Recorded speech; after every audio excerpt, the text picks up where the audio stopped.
Okay, continuing on from where we were. So we just checked to see if f of x was differentiable when x equals 1, and it was because, it was not, because we got that the rate of change of 2x cubed when x equals 1 was 6, but the rate of change of negative 3/4 times x minus 30 squared plus 5 when x equals 1 was 3. So we did not have the same slope as we approached x equals 1 from both sides, so it's not differentiable.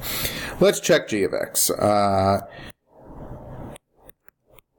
So g prime of x, we're going to get 3x squared for the first piece, and then we're going to get the same thing for the second piece. The second piece is the same as it was in f of x.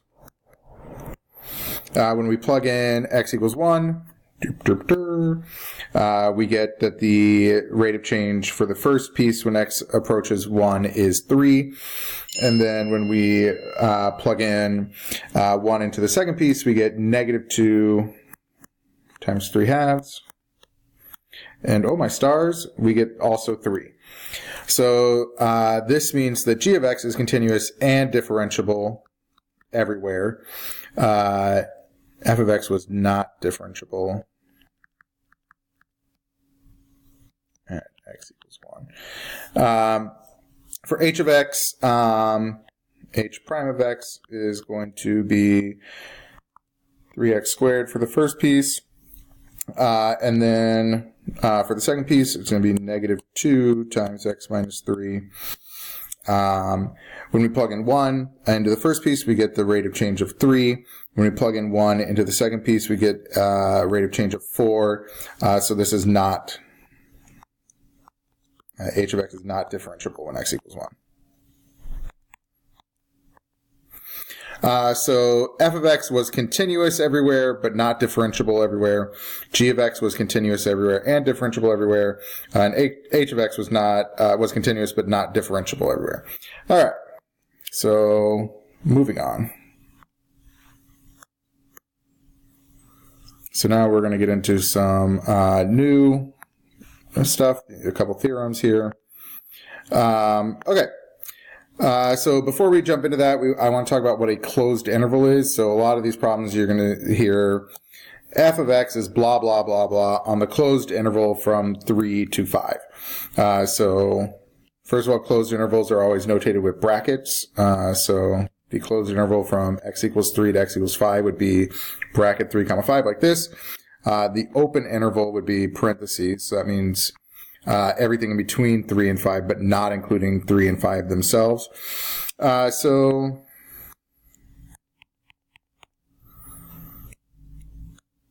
when we're talking about some function on the interval from 3 to 5, we are talking about just this part of the function that's in between 3 and 5. If it is a closed interval, we are including f of 3 and f of 5. If it's an open interval, we're including everything up to 3 and 5, but not 3 and 5 themselves.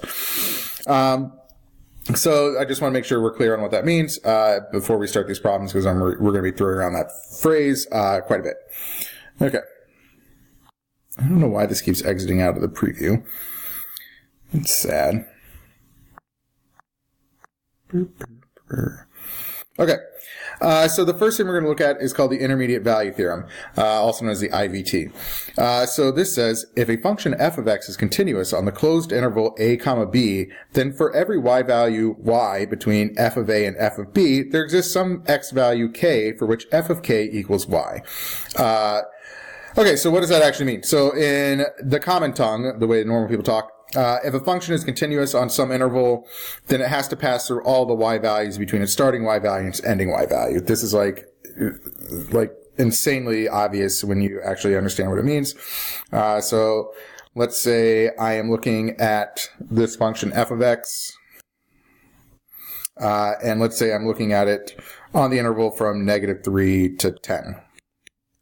So this is a graph of f of x from the interval negative 3 to 10. So here, this is negative 3 is A and 10 is B.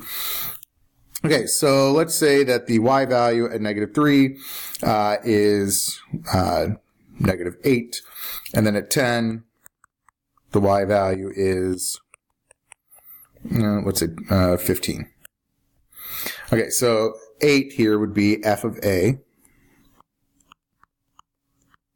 and 15 would be f of b. So all this is saying is that if at the beginning of an interval the y value is -8, at the end of the interval the y value is 15, and the function is continuous, so there's no gaps or holes or anything, then this function f has to pass through every y value in between -8 and 15. That makes sense. If you start at -8 and you end up at 15 and you can't pick up your pencil, you're going to have to pass through every possible y value in between. So what all this is saying is that so if we know that some function is continuous, so that's a big if, and we're looking at this interval in between -3 and 10, let's say now I'm going to pick a y value that's in between -8 and 15. So I'm going to pick, let's just say this is 9. So since 9 is in between -8 and positive 15, all this is saying is there must be some x value in here, c, that has a y value of 9. Because 9 is in between -8 and 15, we know this function passes through every value in between every y value between -8 and positive 15. Since 9's in there, it's got to pass through 9 at some point, which means that there is some x value in here that causes the output to be 9. It's not saying what that value is, it's just saying that it has to exist somewhere. Notice that so the reason that continuity is such a big deal here is that if my f of x looks something like this, all right, and this was 9, then it's not true that the function has to pass through 9, because it might have just jumped over it. So let's say this was -3 and this was 10. So in order to guarantee that the function has to pass through every y value in between its starting y value and its ending y value, it has to be continuous. Okay, so that's really all this. I mean, it's a pretty, like, once you understand what it means, it's like obvious that it has to be true. So why do we care about it? What do we actually use it for? So we're going to look at the type of problem where it comes up. Almost every time that we use this, it is in the context of trying to show that some function, whether it's the original function or derivative, passes through 0. Okay, so first type of problem we'll see is you having to show that a continuous function has a 0 on some given interval. So here's a very basic IVT problem. So you have some function f of x. In this case, it's x squared minus 15 sine of pi over 3x.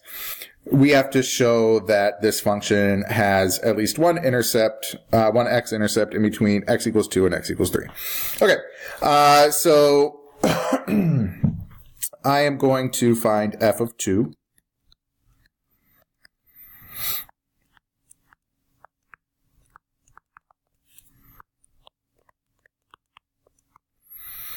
Um, 4 minus 15. Sine of 2 pi over 3 is root 3 over 2. This number is negative. Right?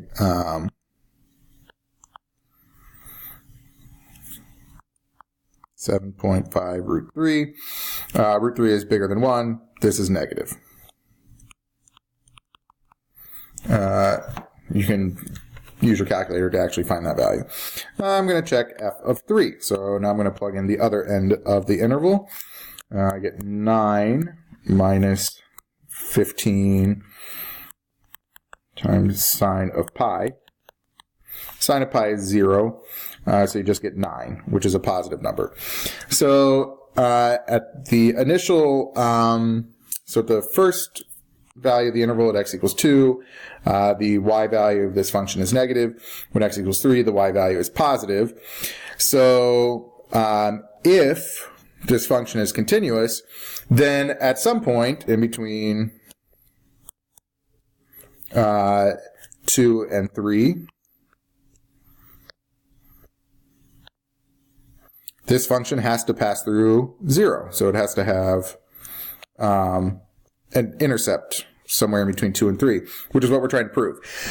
So if we want to use the intermediate value theorem to make this point, the only thing we have to address is whether or not f of x is continuous on the interval 2 to 3.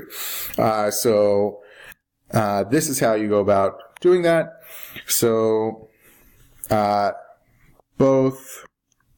so x squared is a polynomial. So it's continuous everywhere. Whoop.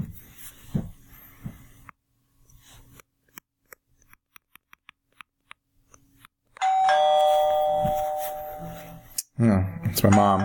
She's going to have to wait. It's continuous everywhere. 15 sine of pi over 3x is a sine function, so it's continuous everywhere. The sum or difference of continuous functions is always continuous.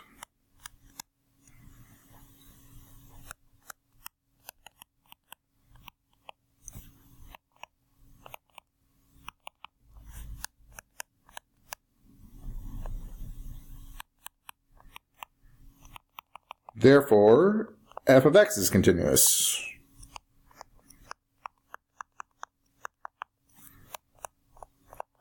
Okay, so now that we have shown that f of x is continuous, so f of x is continuous on this interval 2, 3.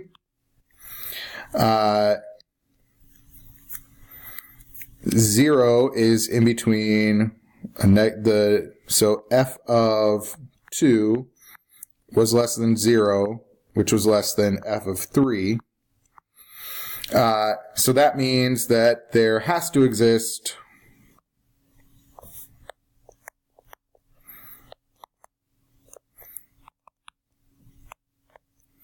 there's an x value between 2 and 3 where f of that value is equal to 0. So it has to have an x-intercept somewhere there. So you actually have to go through all these steps to use one of these theorems. I know it's kind of a pain, but you have to actually write out how you know that f of x is continuous. It's part of the scoring for the problem. And in general in math, if you're going to apply a theorem, every theorem comes with a bunch of if statements at the beginning. So if this is true, and this is true, and this is true, then you can apply this theorem and say this result is true. But going through the process of verifying all those if statements is like a huge part of applying theorems. And in order to apply a theorem, you have to check all those if statements first. So here we were checking the if statements for the IVT are if a function is continuous on an interval that's given, and if the the y value you're looking for is in between the y values at the beginning of the interval and the end of the interval, then you can assume that there is an x value in there. Okay. So, whoops. The next example, I'm going to go ahead and wait to do on the next video because we're running out of time. So we'll continue on in part 3.